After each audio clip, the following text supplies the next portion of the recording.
안녕하세요. 김용규입니다. 생각의 시대를 썼고요. 여러분들 오늘 이렇게 만나 뵈서 참 영광입니다.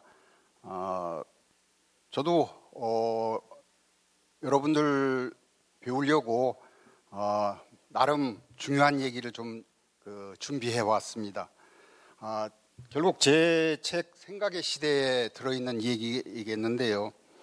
그것은 우리와 우리의 아이들에게 닥쳐오고 있는이 아니라 이미 닥쳐온 거대한 위기와 그것을 이겨낼 수 있는 방법, 여기에 대해서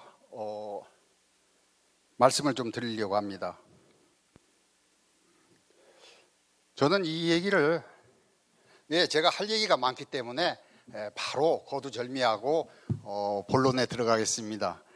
저는 이 이야기를 진화론의 창시자 찰스 다윈과 함께 시작하려고 합니다. 다윈이 이런 말을 했어요. 생존 경쟁에서 살아남는 것은 힘이 세거나 영리한 동물이 아니라 변화에 잘 적응하는 동물이다. 특히 환경이 급작스럽게 변하는 격변기에 그렇습니다. 여기 화면에 좋은 예가 있는데요. 마지막 빙하기 지금부터 한 2000년 경에 이제 끝난 만 2, 3천 전에 끝난 그 마지막 빙하기에 일어난 일입니다. 마지막 빙하기에 매머드와 인간은 이렇게 같이 살았습니다. 빙하기를 잘 견뎌냈어요.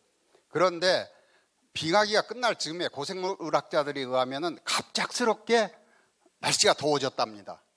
그러자 매머드는 보시다시피 저 큰 몸에 있는 많은 체지방을 줄일 방법도 없었고 저 무성하게 난 털 가죽을 벗겨낼 방법도 없었습니다.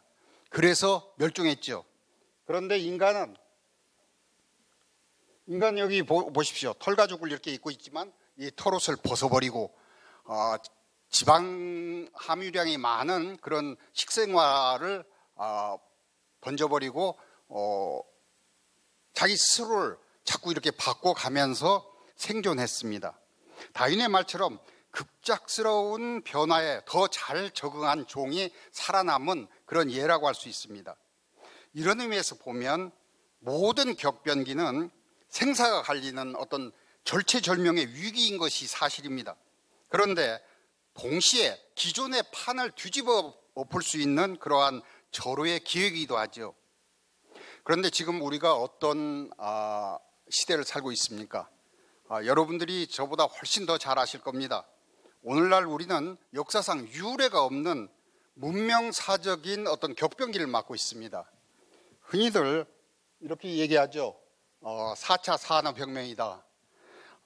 거의 근래에 와서 그러니까 지난 한 2, 3년 동안 귀에 아프게 듣던 얘기입니다. 4차 산업혁명이 일어난다. 그래서 뭐 어디가 어떻게 사회가 어떻게 바뀔 것이다. 우리는 어떻게 대응해야 할 것이다. 거의 매일 매스컴에서 다루는 것이 이것이죠. 지난 그러니까 다보스 포럼이라고 해서 스위스 다보스 지방에서 열리는 경제 포럼이 매년 1월에 있죠. 지난 이 다보스 포럼에 클라우스 슈밥 이 사람이 회장입니다.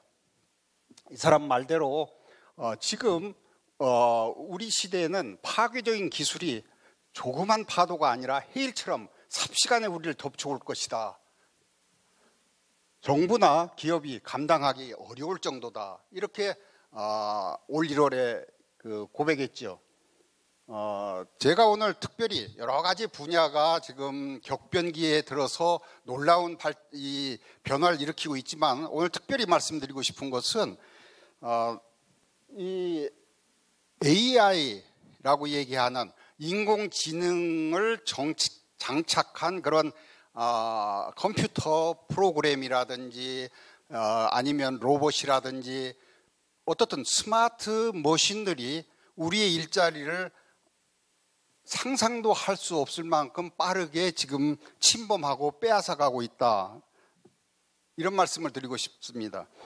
미국 정보 컨설팅 회사인 가트너는 앞으로 10년 안에 지금 있는 일자리의 3분의 1 정도가 사라질 것이다.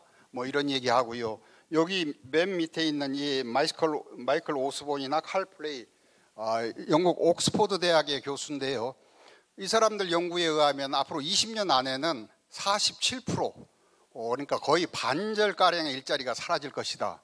그것도 화이트 칼라, 이 고급 직종에서 사무직 이런 데서 사라질 것이다. 이렇게 얘기하고 있지 않습니까? 이 밖에도 수 없는 학자들이 일자리에 관해서는 비관적인 전망들을 거의 매일 내놓고 있습니다.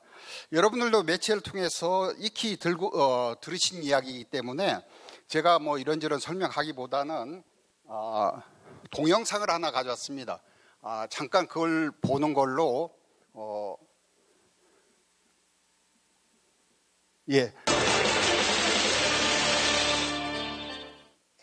인공지능 AI가 촉발한 4차 산업혁명을 살펴보는 세 번째 순서.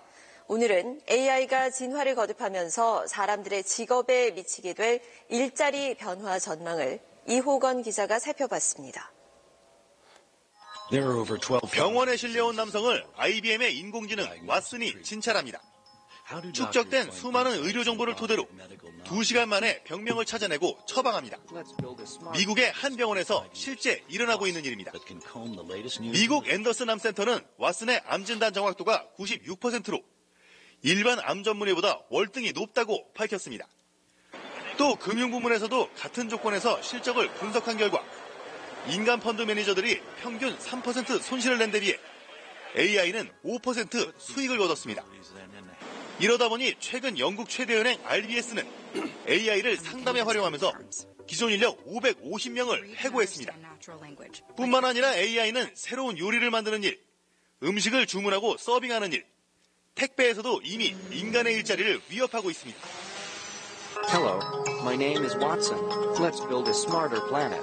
정형화되고 암기를 많이 하고 그다음 기존의 그 예를 가지고 하는 그런 직업들은 아마 굉장히 많이 대체되지 않을까 싶습니다. 미래학자들은 2020년까지 AI 때문에 일자리 500만 개가 사라질 걸로 예측합니다. 특히 은행원이나 보험 설계사, 운전기사, 공장 관리자 등의 직종은 빠르게 사라질 전망입니다. 반면 운동선수나 심리상담사, 예술인, 장의사 같은 직종은 살아남을 거고 인공지능이나 정보보안 분야 등에선 새 직종이 창출될 거로 보입니다.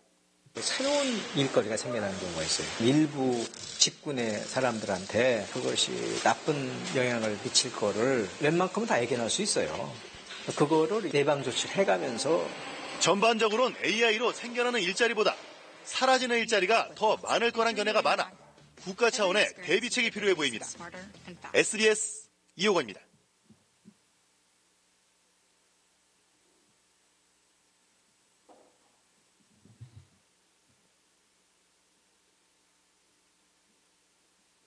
예.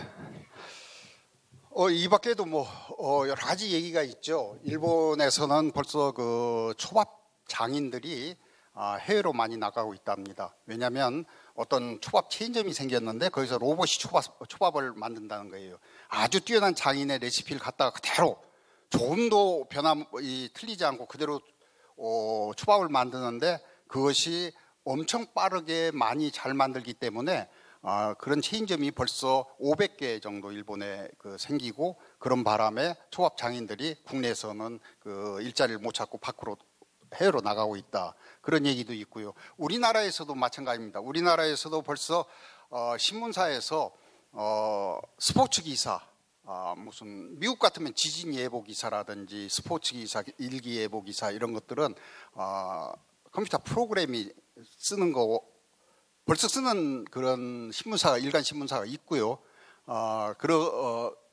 사람이 구분할 수 없을 정도로 똑같이 쓰고 있답니다.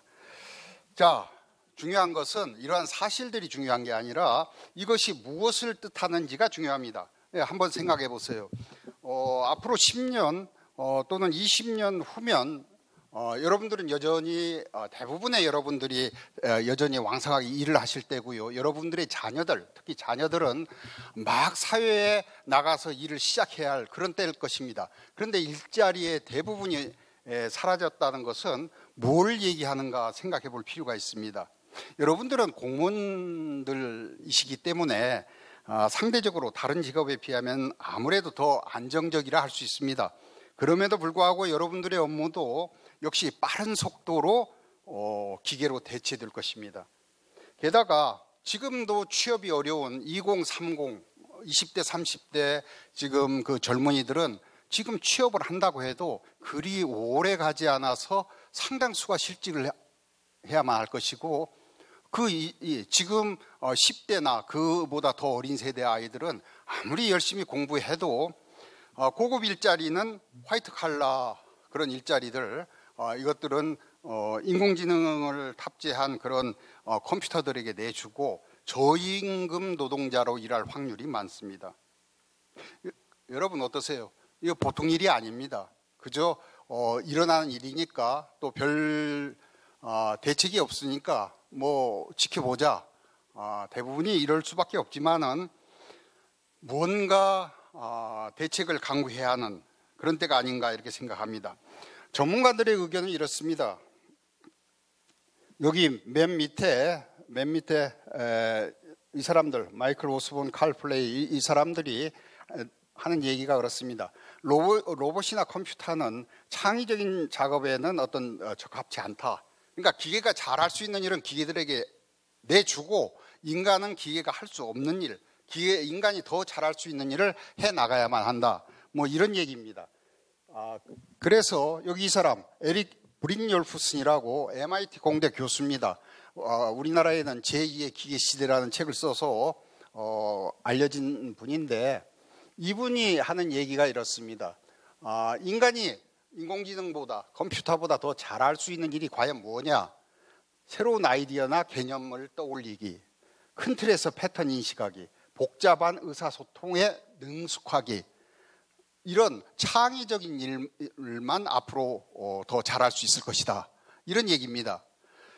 그런데요, 문제는 여기에 있습니다. 세계적인 석학들이 나름의 진단을 하고 뭐 이렇게 창의성을 강조하고 하긴 해도 과연 그러면 우리가 어떻게 하면 창의성을 기를 수 있는가? 여기에 대해서는 별 뾰족한 대책이 지금까지는 없다는 것입니다. 여기 브린열프슨 얘기만 하더라도 그렇습니다. 새로운 아이디어나 개념을 떠올리기 좋지. 근데 어떻게 떠올리는데? 어떻게? 여기에 대한 이야기는 더 이상 없습니다. 큰 틀에서 패턴 인식하기, 어떤 빅데이터를 분석해가지고 어떤 주어진 데이터 안에서 패턴을 만들어내는 것은 컴퓨터가 잘합니다. 이미 딥러닝이라고 해서 이번에 올 봄에 이세돌 구단하고 바둑둔 그 컴퓨터 알파고 이런 것들이 바로 그런 일을 잘합니다. 그러나 보다 큰 틀에서 새로운 어떤 큰 판을 짜는 그런 틀에서 패턴을 인식하는 건 아직도 인간이 잘한다 이런 얘기인데요. 그 다음에는 간단한 대화 같은 거 인공지능들이 이미 합니다. 그래서 일본에서는 인공지능 로봇이 양로원에서 노인들에게 대화 상대도 해주고 그런다고 합니다. 그러나 복잡한 의사소통이라는 거, 예를 들면 설득이라든지 여러분들 공무원들이시니까 사실 오늘날 민주화된 사회에서 가장 중요한 것은 어떻게 하면은 일반인들을 자기 분야에서 잘 설득할 수 있을까? 지금은 이제 권위의 시대는 지났지 않습니까? 그래 잘 설득할 수 있을까? 이게 큰 관건일 텐데 이런 문제들은 로봇은 아직은 요원하다는 것입니다. 이런 일들을 사람들이 잘 해야 할 것이다. 그런데요, 어떻게 하면은 그럴 수 있을까에 대한 그런 대책이 아직 없습니다. 그래서 제가 오늘 여러분들에게 바로 그 어떻게 하면 될 것인가, 어떻게 하면 우리가 큰 틀에서 패턴을 잘 인식하고 의사소통을 능숙하게 하고 또는 새로운 어떤 개념이나 아이디어를 떠올릴 수 있는 그런 능력을 갖출 수 있을까? 그런 것들은 본래 천재들이 하는 일이 아니었던가? 아니라는 것입니다. 우리도 그것을 학습을 통해서 배울 수 있다. 그런 얘기를 말씀드리고 싶은 것입니다. 그래서 제가 제시하고자 하는 것은 여기 이 사람들 지금부터 기원전 약 8세기부터 기원전 6세기, 그러니까 2800년 전부터 2600년 전 사이에 살았던 철학에서는 이런 사람들을 대개 소크라테스 이전의 철학자들 이렇게 얘기합니다. 이 사람들이 처음으로 어떤 생각을 하는 생각의 도구들을 창안해낸 사람들입니다. 이 사람들이 창안해낸 생각의 도구들을 통해서 그 다음에 소크라테스로부터 플라톤, 아리스토텔레스, 그 다음에 쭉 이어지는 유클리드 또는 뭐 아르키미데스 무슨 이런 그리스 고전기의 철학자, 과학자, 수학자들이 나올 수 있었고요. 그것이 다시 헬레니즘이라는 이름으로 로마로 들어가 가지고 로마를 융성하게 만들었고 대제국을 만들었고 그것이 서양 문명의 바탕이 됐고 서양 문명이 보편화된 오늘날에는 전 세계 문명을 이끌어가는 그런 기본적인 도구가 됐다. 이런 얘기를 지금 말씀드리고자 하는데요. 이 사람들이 개발한 그러면 생각의 도구라는 것들, 방법이라는 것들이 뭐냐? 히라보로 메타포라, 아르케, 로고스, 아리스모스, 레토리케. 우리말로 하면은 은유, 원리, 문장, 수, 수사 이런 것인데요. 시간상 제가 자세히 말씀드릴 수는 없지만 바로 이 5가지의 생각의 방법들이 조금 전에 말씀드린 것처럼 인류 문명을 만들어 왔다 이런 얘기입니다. 그리고 또 다른 측면에서 현대 인지과학자나 교육심리학자들의 연구를 해봤더니 아동들도 약 5세부터 대강은 한 25세까지 20년 동안 대개 우리 교육기관, 공교육, 사교육을 해서 교육기간 동안 해당되는 시기인데요. 그 시기 동안 여기 말씀드린 은유, 원리, 문장, 수, 수사 이런 것들을 익혀가더라. 그것들을 통해서 개인들의 인지 능력이 점점 발달해 가더라. 이런 것이 밝혀졌습니다. 그래서 한마디로 요약하자면은 이 5가지 생각의 도구들이 인류 문명의 토대일 뿐 아니라 인간 지능 발달의 근간이다. 지난 역사 동안 인간이 우리가 새로운 것을 만들어내는 그러한 천재라고 하는 사람들이 바로 이런 생각의 도구들을 통해서 자기의 새로운 학문적, 업적 그리고 예술적 작업들을 해왔다. 이렇게 할 수 있습니다. 이 말은 뭘 뜻하냐면은 우리도 이러한 생각의 도구들을 익히면은 창의적으로 생각하고 작업할 수 있겠다. 이런 말씀입니다. 혹시 여러분들 중에서는 어떻게 저렇게 장담할 수 있을까? 창의성이란 본래 천재들이 가지고 있는 거 아닌가? 그런데 어떻게 그것을 학습할 수 있다고 하는가? 이런 생각을 하실 수 있는데요. 여기에 대한 답은 근래에 눈부신 발전을 보이고 있는 뇌과학이 이미 답을 해놨습니다. 여기 보시다시피 뇌신경 가소성이란 말이 있는데요. 이 말은 뇌는 변한다. 학습이나 경험이나 생각에 따라서 변한다. 이런 의미를 가지고 있습니다. 뇌과학 100년 역사 중에 가장 뛰어난 업적 3가지를 꼽으라고 한다면은 학자들마다 점점 각양각색입니다만은 거기서 빠지지 않고 드러나는 것이 딱 하나가 뇌신경 가소성이란 얘기입니다. 결국 우리 뇌라는 것은 여기 보면은 이렇게 이런 것들이 뉴런이라고 해서 뇌신경이죠. 근데 이 수상돌기들이 이렇게 나와가지고 서로 이렇게 얽혀서 뉴럴 네트워크, 신경망을 만듭니다. 예전에는 약 11세에서 13세까지 마감하는 그런 이 뉴런들, 뇌신경들이 그때까지 다 자꾸 증폭하면서 자라납니다. 그리고 그 이후부터 나이 먹어가면서 점점 줄어들죠. 그러니까 인간의 뇌는 대개 10대 초반에 절정을 이루고 그 다음에 점점 쇠퇴해 간다. 그러니까 나이 먹으면은 치매도 걸리고 그런 거 아닌가 이런 생각들을 했는데요. 오늘날 뇌과학자들은 그렇게 생각하지 않습니다. 오늘날 뇌과학자들은 뇌가 일을 하는 것은 이런 뉴런 자체가 하는 게 아니라 뉴런들이 이런 네트워크를 만들어서 뇌신경망을 만들어서 하기 때문에, 그리고 이 일은 나이하고 전혀 관계없는 건 아니지만 거의 관계없이 나이가 먹어도 계속 일어나고 있고, 그것은 어느 정도 또 빨리 일어나냐면은 여기 닐스 비르바워라는 독일의 뇌신경학자인데 해마다 노벨상 후보에 오르지만 아직은 못 탔습니다. 그런데 세계적인 학자인데 이분이 얘기대로 근육이 생기는 것보다도, 운동을 해서 근육이 생기는 것보다도 더 빨리 뇌신경망이 형성된다. 다시 말해서 우리가 뭘 학습하면은 학습하는 대로 곧바로 우리 뇌에서 이런 학습을 담당하는, 또는 그 결과인 뇌신경망들이 생겨난다. 이런 얘기를 하고 있습니다. 여기 상당히 의미 있는 제가 MRI로 찍은 뇌 영상을 하나 가져왔는데요. 이거 서울대 연구소가 주도적으로 연구를 해서 네이처지에, 세계적인 과학 전문지죠, 네이처지에 발표했던 그런 연구입니다. 여기 보면 이 사람의 뇌는, 이 사람은 영어를 모국어로 한 사람이에요. 그리고 프랑스어를 이제 외국어로 한 사람인데, 이 사람의 뇌를 MRI로 찍어 보니까 이 사람이 영어를 할 땐, 여기 저 뒤에는 보이실지 모르겠습니다. 여기 붉은 부분, 여기입니다. 이 부분이 활성화가 되고, 프랑스어를 할 때는 여기 노란 부분이 활성화되더라는 거예요. 이게 무슨 얘기냐면은, 그 측두엽이라고 우리 그 귀 옆에, 왼쪽 귀 옆에 있는 부분에 있는데요. 무슨 얘기냐면은,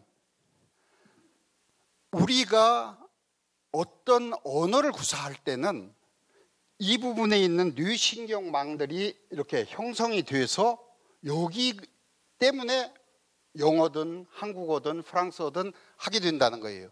그래서 만일 여러분들 중에 여기에 3개 국어, 5개 국어 하시는 분들이 있으면은 그분의 뇌는 여기에 다시 뭐 초록색이라든지 뭐 하늘색이라든지 이런 다른 이 부분 어디에 이런 뇌신경망들이 생겨나서 한다는 얘기죠. 이거 뭐 당연한 얘기 아닌가? 이렇게 별거 아니잖아, 이렇게 생각하실 수 있는데 전혀 그렇지 않습니다.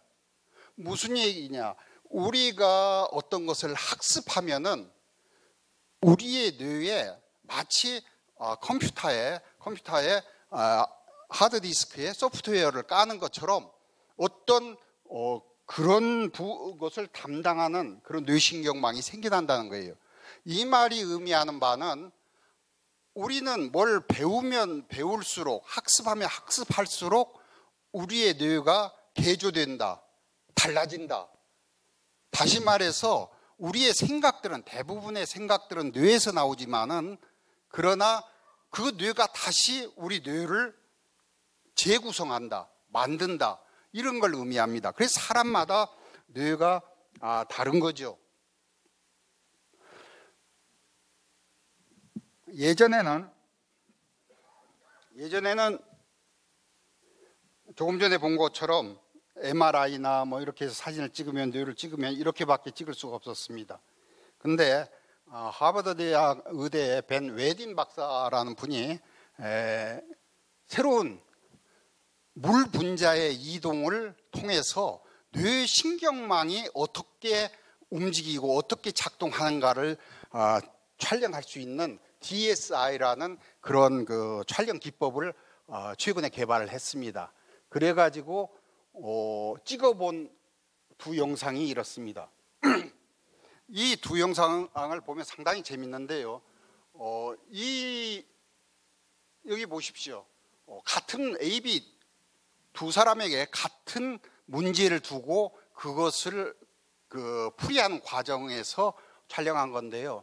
이 A는 거의 모든 뇌가 활성화되면서 문제를 풀었다, 이렇게 볼 수 있는데, 여기 B는 상당히 여기는 풍성하게, 여기는 상당히 성기게, 엉성하게 이렇게 활성화됐지 않습니까? 어찌 보면 이렇게 생각할 수 있습니다. 천재들은 어떤 똑같은 문제를 줘도 줘도 우리가 이런 식으로 활성화돼서 우리의 뇌가 이런 식으로 활성화돼서 일을 할 때 천재들은 아마 이런 식으로 활성화해서 일을 하기 때문에 기발하고 새로운 생각들을 만들어내고 있지 않나 이렇게 생각할 수 있습니다. 그래서 지금까지 한 이야기를 이런 뇌과학 연구 결과를 우리의 이야기에서 연관시켜서 보면은 우리도 천재들이 사용하는 그러한 생각의 방법들, 도구들을 익히고 학습하면은 우리의 뇌도 이렇게가 아니라 이런 식으로 활성화돼서 창의적인 그러한 작업을 할 수 있겠다. 아까 말씀드린 대로 우리의 뇌를 컴퓨터처럼 한번 생각해 보자는 것입니다. 여러분들 어떻습니까? 컴퓨터 처음 사면은 오퍼레이팅 시스템, 윈도우나 뭐 이런 것만 깔려 있죠. 그것도 뭐 안 깔려 있는 것도 있지만 어떻든 그러고 나서 거기에다가 예를 들면 워드 프로세서나 무슨 그러니까 아래 한글 같은 거 이런 거 깔으면은 문서 작업을 할 수 있습니다. 또는 포토샵 이런 걸 깔면은 이미지 작업을 할 수 있죠. 이렇게 우리가 컴퓨터 하드디스크에다가 어떤 소프트웨어를 까냐에 따라서 컴퓨터의 성능들이 또 할 수 있는 일들이 전혀 달라지지 않습니까? 마찬가지로 우리의 뇌에 조금 전에 제가 설명드렸던 은유, 원리, 문장, 수사 이런 5가지의 소프트웨어를 깔면 그것들을 구사할 수 있는 소프트웨어를 깔면 뇌과학적으로 얘기하면 그런 신경망들이 그것들을 담당할 수 있는 신경망들이 우리의 뇌에 생기고 나면 우리도 천재들처럼 그렇게 창의적인 생각들을 해낼 수 있다. 이런 말씀을 드리고 싶습니다. 특히 우리의 아이들이 그렇다는 것입니다. 아까 말씀드린 대로 뉴럴 네트워크, 뇌 신경망은 나이하고 거의 관계없이 끊임없이 구성되고 형성되고 있지만은 아이들 때는 아무래도 더 활성화되어 있겠죠. 그러니까 아이들에게 이런 교육을 앞으로 시켜야 할 것이다. 그래서 오늘 지금부터 제가 남은 시간 동안 말씀드리고자 하는 것이 바로 이 도구들이 과연 뭐며 무슨 일들을 하고 또 우리의 아이들이 우리를 포함해서 우리의 아이들이 어떻게 하면은 이 도구들을 익힐 수 있을까 이런 데 대해서 말씀드리고자 하는데요. 제 책이 한 500페이지 정도 되는 책이니까 다 자세히 말씀드릴 수는 없고 아주 주마간상격으로 그저 간략해서 요점만 말씀드리고자 합니다. 관심 있으신 분은 이제 제 책을 사서 보시기를 부탁드립니다. 예, 첫 번째가 은유. 여러분들 은유 하면 뭐가 떠오르십니까? 우선 시죠. 시는 은유의 보고니까 시가 떠오르실 텐데 여러분 생각나는 식구, 은유를 담은 그 생각나는 식구 뭐 하나 있으십니까? 누가 하나만 말씀해 주시죠. 예, 말씀을 안 하셔서 그러는데 제가 강연을 다녀보면 남녀노소를 불문하고 지역을 불문하고 머리에 딱 떠오르는 그런 식구가 있습니다. 여러분들도 지금 그거 마음에 생각하고 계실 거예요. 내 마음은 호수요. 그런 생각 하셨죠? 예, 웃으시는 분은 분명 그런 생각 하셨습니다. 가곡으로도 나와 있고 해서 널리 알려져서 그렇겠지만은 좋은 은유입니다. 들어보면 그렇잖아요. 내 마음은 호수요. 사실 내 마음은 뭐 볼 수도 없고 만져볼 수도 없고 그게 뭔지도 본인 자신도 잘 모릅니다. 단지 느낄 뿐이죠. 그런데 어떻든 내 마음은 호수는 아니고 호수는 내 마음은 아닌데 이 아닌 것 두 개를 묶어가지고 하고자 하는 말은 내 마음도 지금 잔잔하고 호수도 아주 잔잔하고 평온하다. 보이지 않고 만질 수 없고 뭔지도 모르는, 느낄 수 없는, 지각할 수 없는 어떤 대상을 볼 수도 있고 지각할 수 있는 그러한 이미지를 통해서 표현하는 것입니다. 그래서 생각을 확장해 나가는 거예요. 내 마음 상태가 잔잔한 것이 호수가 잔잔한 것과 같다. 그런데 그 다음 구절이 그대 노저오, 그대가 나에게 다가옴으로써 내 마음의 파도가, 잔잔하던 내 마음이 물리랑이 일어난다, 동요된다, 이렇게 전개되는 거 아닙니까? 이런 게 대표적인 은유인데요. 여기 보면은 여기 이 여인이 2600년 전에 살은 그 사포라는 그리스 서정 시인, 최초의 서정 시인이다. 그래서 그리스에 사포가 있기 전에는 사랑이 없었다, 그런 얘기를 할 정도로 평생 서정 시만 썼던 그 여인입니다. 요 앞에 있는 청년이 알카이오스라고 애인 관계자, 역시 시인입니다. 지금 어떤 비파 같은 걸 타면서 식구를 주고받는 그런 낭만적인 그림인데요. 사포의 식구에 이런 게 있습니다.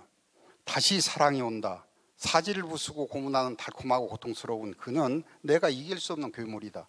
사랑이라는 거예요. 여러분들 다 누구나 느껴보고 해보고 지금도 느끼고 있는 것이지만은 그러나 볼 수도 없고 만져볼 수도 없기 때문에 누가 사랑이 뭐냐 딱 물어보면 딱히 딱 부러지게 대답할 말이 없습니다. 그런데 그것을 사포는 이길 수 없는 괴물이다.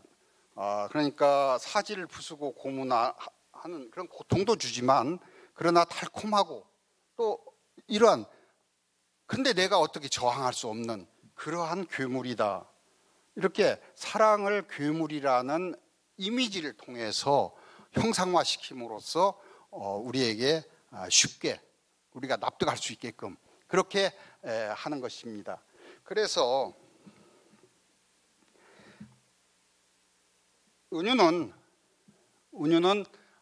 우리가 흔히 시나 문화 뭐 이런 데에 사용하는 그런 수사법 정도로 알고 있습니다. 그런데 사실은 그렇지 않다는 거예요.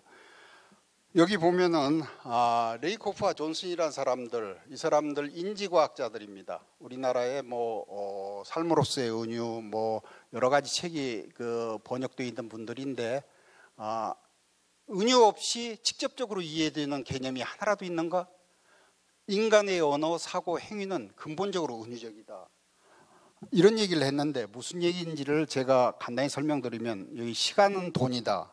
여기 은유지요. 시간은 돈이 아니고 돈은 시간이 아닌데, 시간을 돈이라는 것으로 보이지 않고 만져볼 수도 없고 지각할 수 없는 시간을 보이고 만져볼 수 있고 지각할 수 있는 돈이라는 이미지로 묶음으로써 생각이 한없이 확장됩니다. 무슨 얘기냐?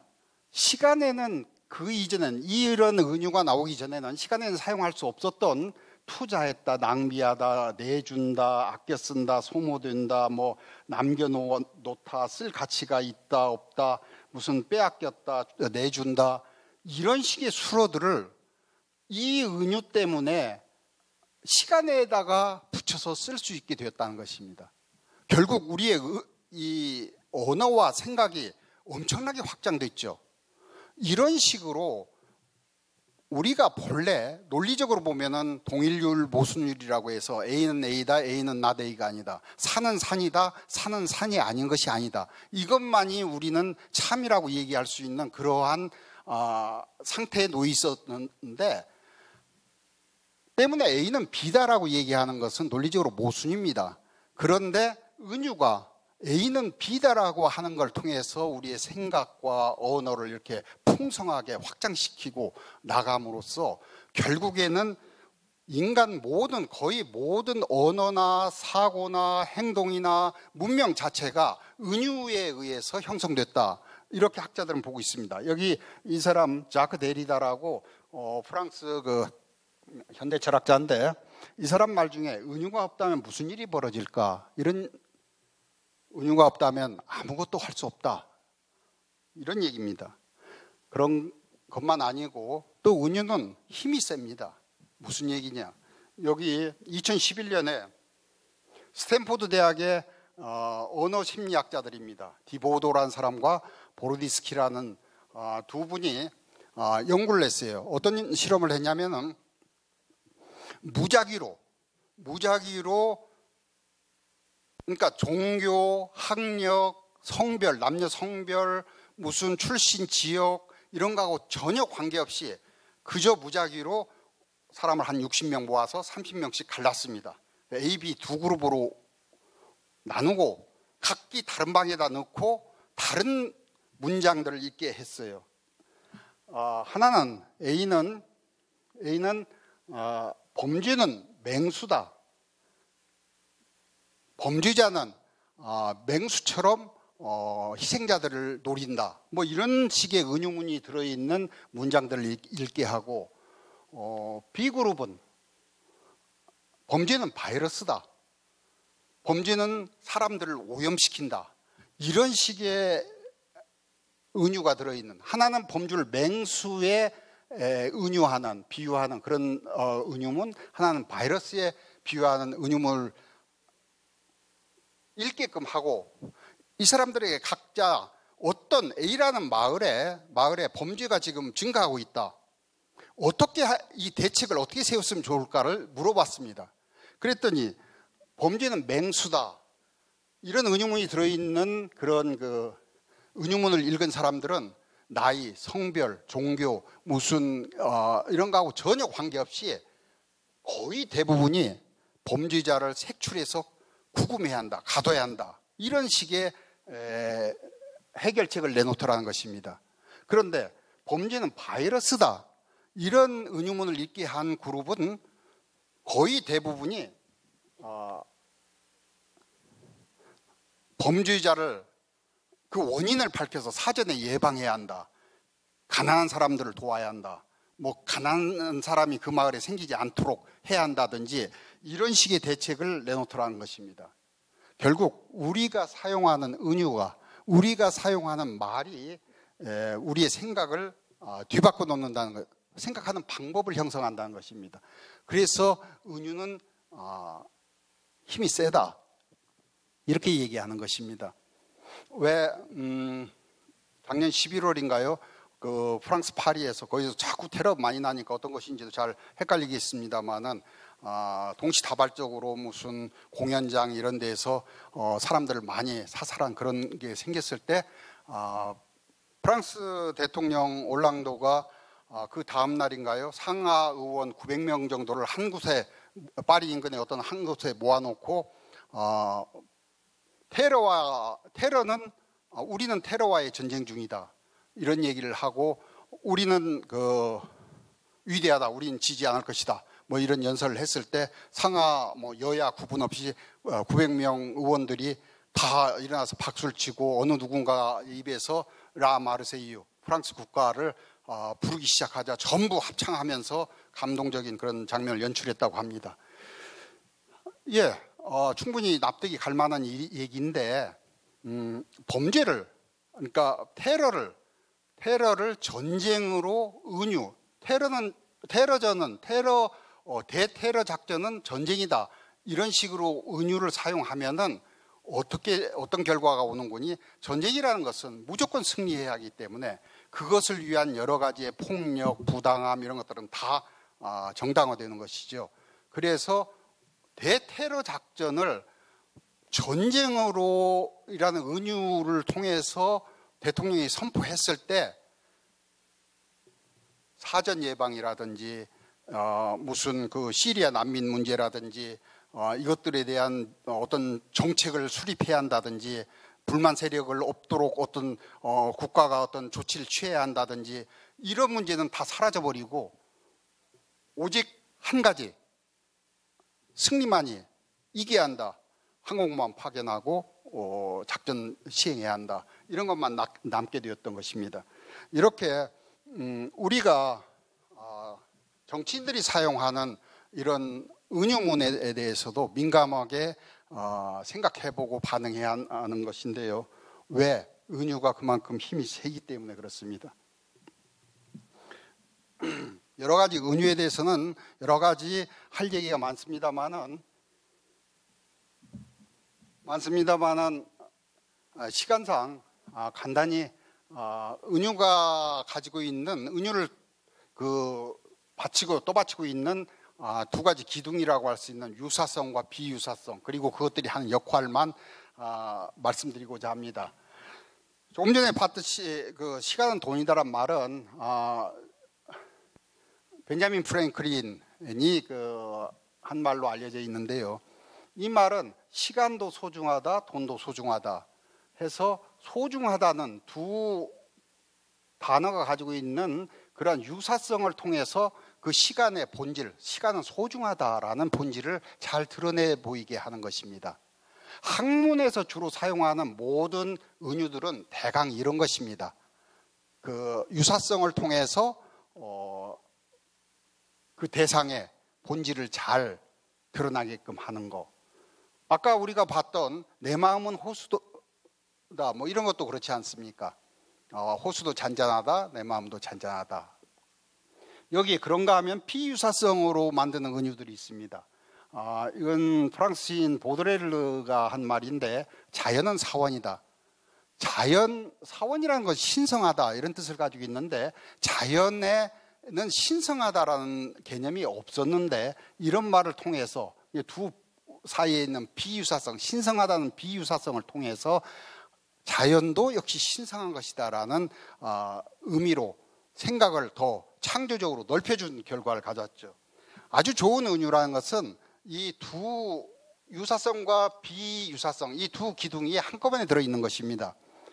여기 시간은 민첩하고 교활한 파발마다. 파발마라는 게 뭡니까? 파발마라는 것이 전쟁이나 뭐 이런 때 빨리 소식을 전하기 위해서 달리는 말이나 전령을 얘기하지 않습니까?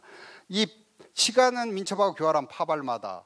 이거 몽곤이 시간과 파발마 사이에 빠르다라는 유사성이 있고, 그걸 통해서 만들었지만은 비유사성은 몽곤이 시간은 소식을 전한다라는 뜻이 없는데 파발마는 소식을 전한다라는 뜻이 있기 때문에 그걸로 생각이 확장돼서, 다시 말해 창의적으로 창조적으로 돼서 결국 시간이 민첩하고 빠르게 소문을 전한다.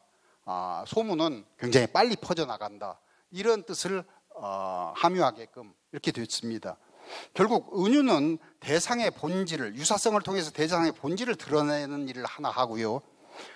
또 다른 하나는 새로운 생각을 창조하는 그런 일을 맡아서 합니다. 학문 또는 일반 생활, 아이디어를 떠올리고 하는데, 아까 그 MIT 공대에 에릭 브릭열부슨이 얘기한 새로운 아이디어나 개념을 떠올리는 데는 은유만한 것이 없습니다.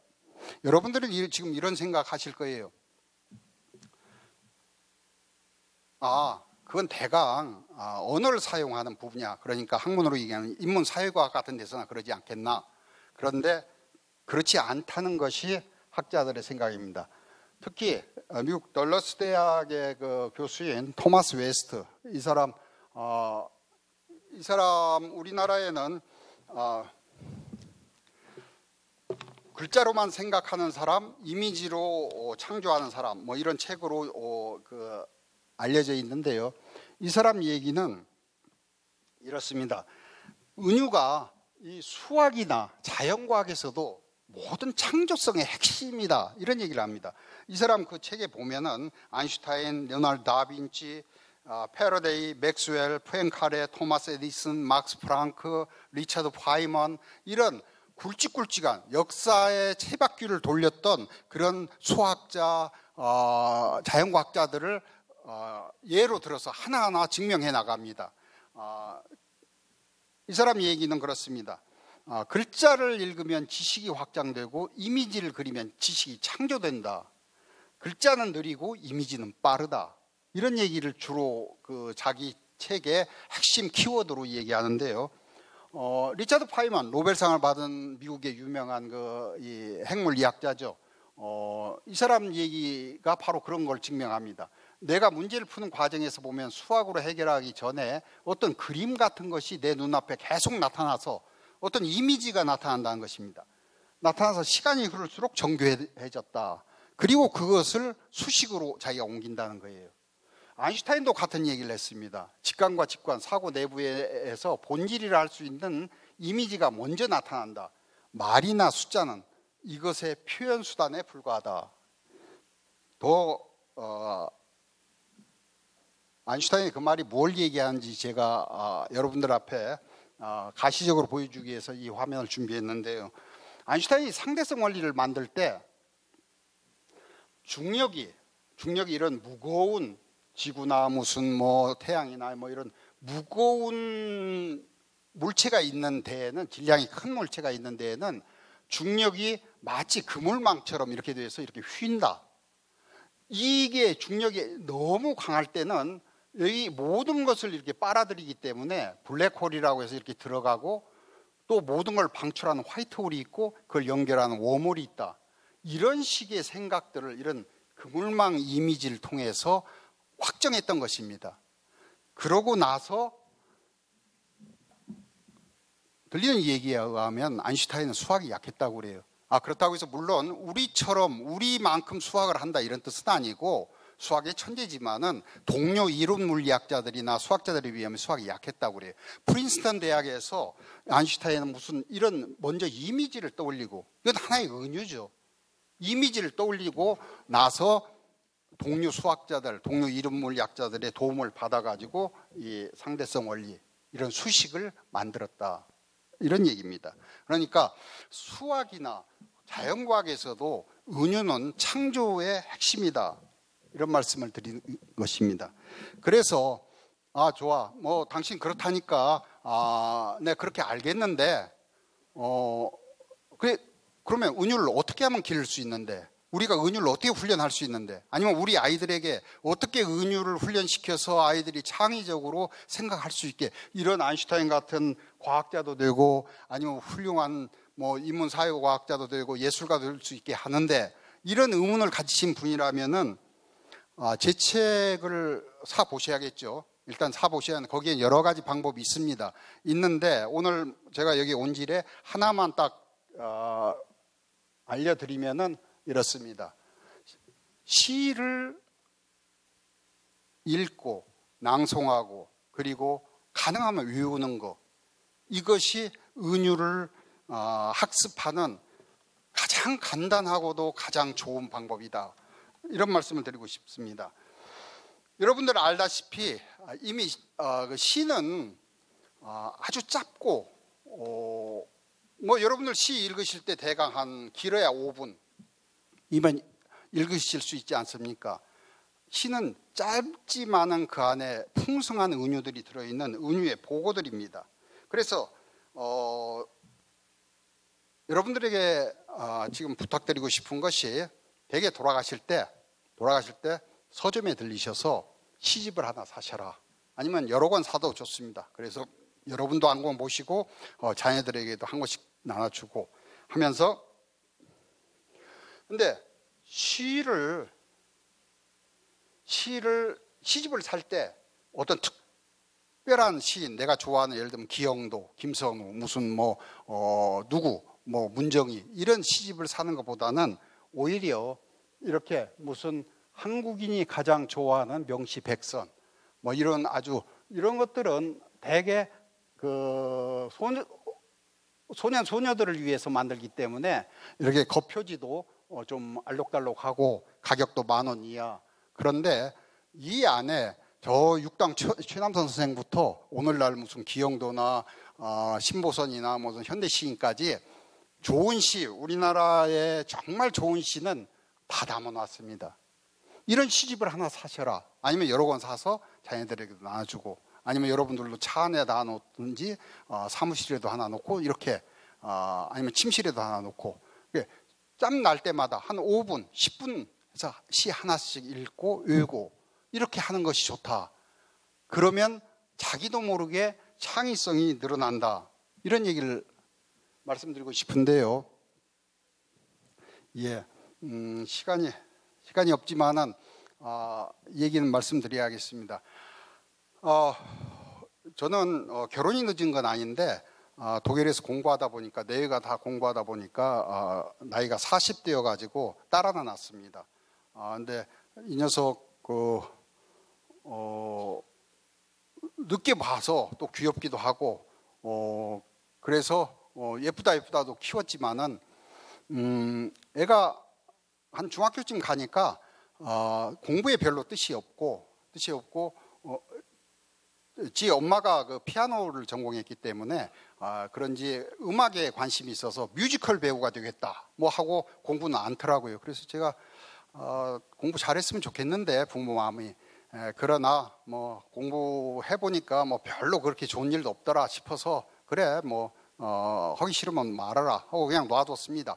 놔뒀는데 그래도 애비 마음에 얘가 중학교 2학년 때인가요? 그 교보문고에 갔다가 들려가지고 다른 거 아닙니다. 요 하나 사가지고 갖다 애한테 주면서 네가 여기에 있는 시들을 한 편씩 내 방에 와서 암송했을 때 내 방에 와라. 그래서 내 앞에서 낭송을 하면은 그러니까 암송 보지 않고 외우면은 내가 너한테 10,000원씩 주마. 그때 10,000원이 애한테는 컸습니다. 애가 중학교 2학년 옛날이기도 하고 컸습니다. 근데 아이가 돈이 굉장히 필요했어요. 왜? 뮤지컬을 구경 다니려면은 이게 뮤지컬 값이 비쌉니다. 그래서 돈이 필요해서 학교 숙제는 안 있어도 죽으라고 외웠어요. 이게 100편이 들어있는데 거의 다 외웠습니다. 근데 그것을 그냥 한 편씩 외우고 넘어간 게 아니라 누적적으로 항상 지난 것도 물어보면 항상 될 수 있어야 10,000원을 주고 그랬습니다. 이런 식으로 하니까 철저하게 외웠어요. 그러고 이제 잊어버렸습니다. 근데 얘가 고등학교 가가지고 자기 학교 에서 글쓰기 영재로 뽑혔어요. 그래서 서울교대에서 교수님이 그 각 학교에서 글쓰기 영재들 교육시키는데 뽑혀가기도 하고. 근데 얘 평소에 제가 저한테 써준 책도 안 읽어요. 나는 뭐 뮤지컬 배우 될 텐데 하고 이 책 안 읽는 아이인데 어떻게 네가 글쓰기 영재가 뽑혔나 모르겠다 싶었어요. 근데 서울교대 교수님한테 나중에 연락이 왔는데 당신 딸은 리틀 박완서다. 작가를 만들어라. 그래서 전화 연락이 왔어요. 제가 얘 학교에서 왔을 때 이 얘기했더니 싫어. 난 아빠처럼 살기 싫은데? 딱 그러는 거예요. 제가 그때 2층 계단을 올라가고 있었는데 쓰러질 뻔했어요. 내가 너더러 아빠처럼 살래. 그런 연락이 왔다고 했지. 하고 잊어버렸는데 그래 너 쓴 거 네가 어떻게 쓰는데 그러는데 한번 가져와봐라 하고 이렇게 보니까 모든 글 하나하나를 쓸 때 항상 은유를 사용해서 어떤 이미지를 해서 그렇게 쓰는 거예요. 애가 시 100편을 외우면서 은유를 구사할 아까 제가 말씀드린 식으로 얘기하면 그 아이 뇌에 은유를 구사할 수 있는 뇌신경망이 생긴 거예요. 구성된 거예요. 그래서 다른 애들은 그냥 비가 온다 쓸 때 얘는 뭐처럼 비가 온다라든지 이런 식으로 쓰는 거예요. 그러니까 당연히 글이 좋죠. 생생하게 살아나고. 결국 제가 말씀드리고자 하는 것은 무슨 제 딸 자랑하려고 하는 게 아니고 누구든지 우리 시 한 100편쯤을 여러분들도 마찬가지입니다. 외우고 나면은 표현력, 설득력 그리고 창의력이 자기도 모르는 사이에 길러집니다. 그 결과 이제 글을 쓰면 표현력이 풍부해지고 말도 그렇죠. 그리고 설득력이 높아집니다. 그리고 창의력이 발달해서 새로운 생각들, 아이디어들을 만들어낼 수 있게 된다. 이런 말씀을 드리고자 합니다.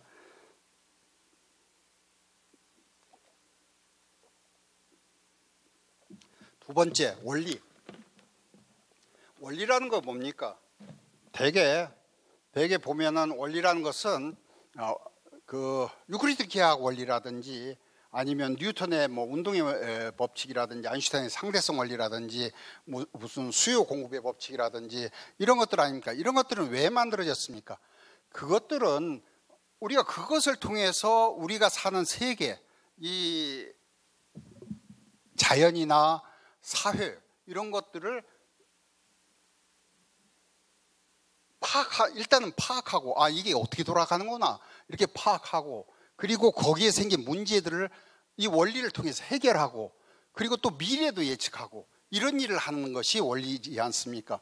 예를 들면은 만유인력의 법칙 뭐해서 모든 물체는 높은 곳에서 낮은 곳으로 떨어진다. 뭐 이런 식의 걸 이용해서 옛날에는 물레방아를 돌려서 방아를 쪘고 요즘 수력 발전해서 전기를 만들어 쓰고 이러는 거 아닙니까? 이게 원리입니다.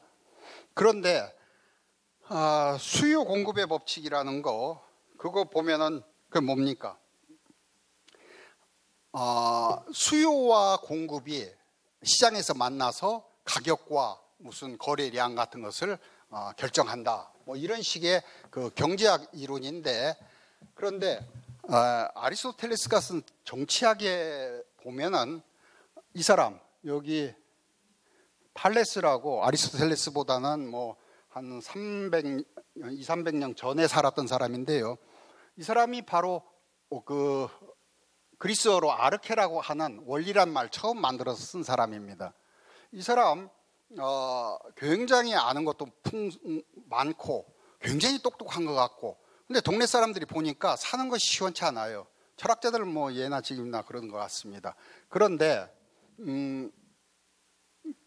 그래서 이 사람에 대해서 동네 사람들이 비아냥거리는 소리로 당신의 학문은 별로 쓸데가 없는 것 같다 이런 얘기를 했습니다. 그랬더니 탈레스가 그렇지 않다는 걸 보여주기 위해서 하늘의 별을 관찰했다는 것입니다. 하늘의 별을 이렇게 관찰해 보니까 다음해 이듬해에 굉장히 날씨가 온화하고 햇볕이 많아서 올리브 농사가 풍년이질 것이라는 것을 추론해낼 수 있었습니다.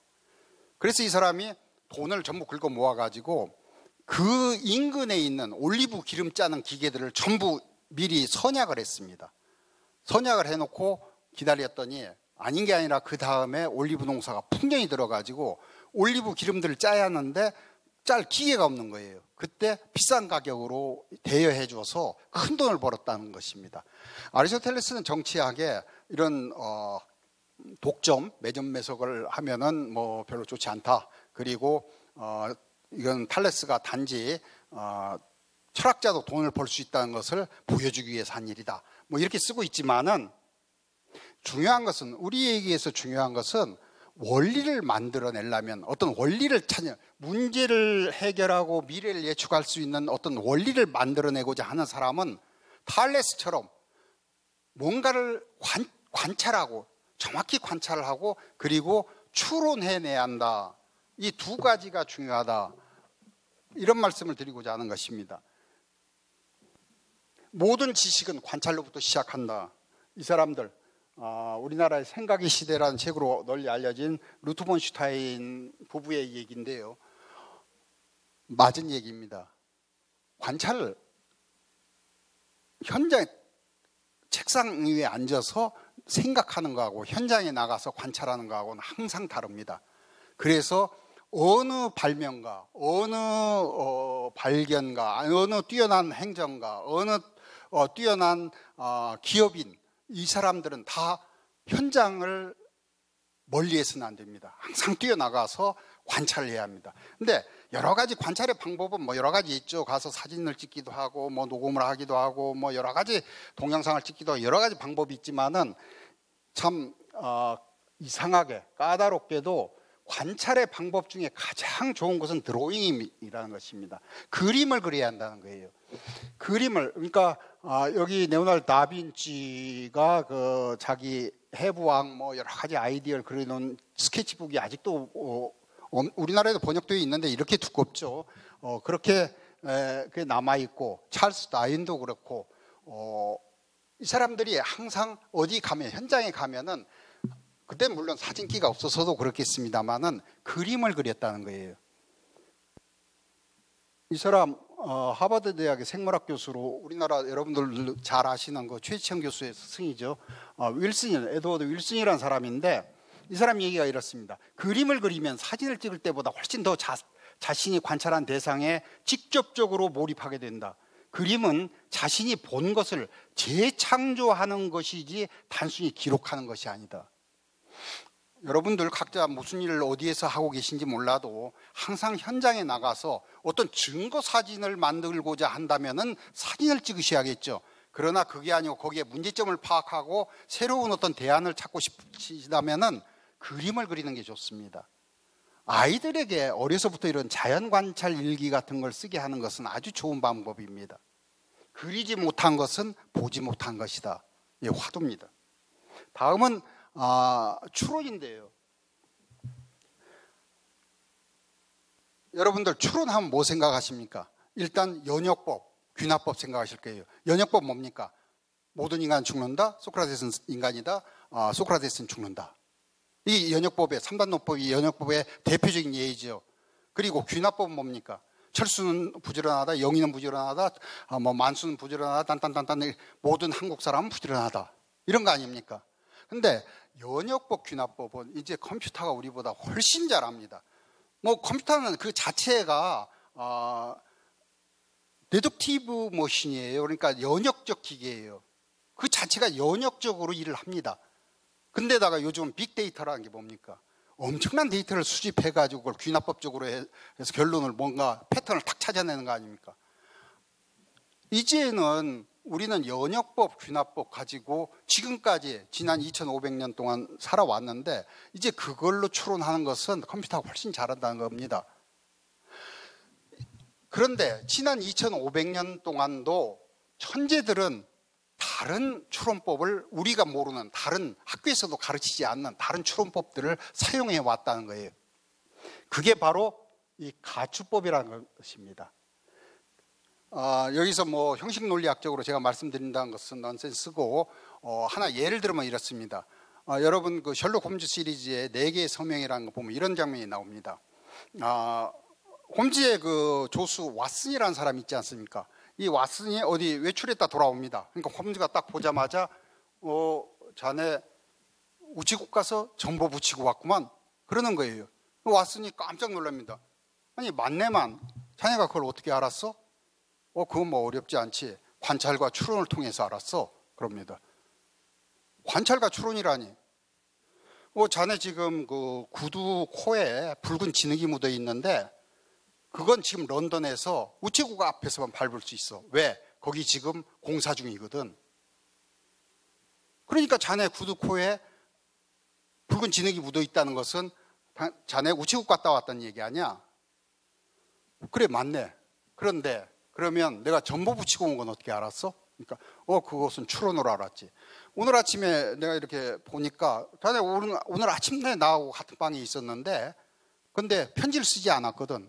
자네 책상에 보면 편지 봉투 그대로 있는데 그럼 자네가 우체국 가서 할 일이 뭐겠나? 정보 붙였겠지. 이렇게 얘기했습니다. 이렇게 가추법이라는 것은 어떤 관찰이나 추론을 통해서 어떤 가설을 일단 제시하는 것입니다.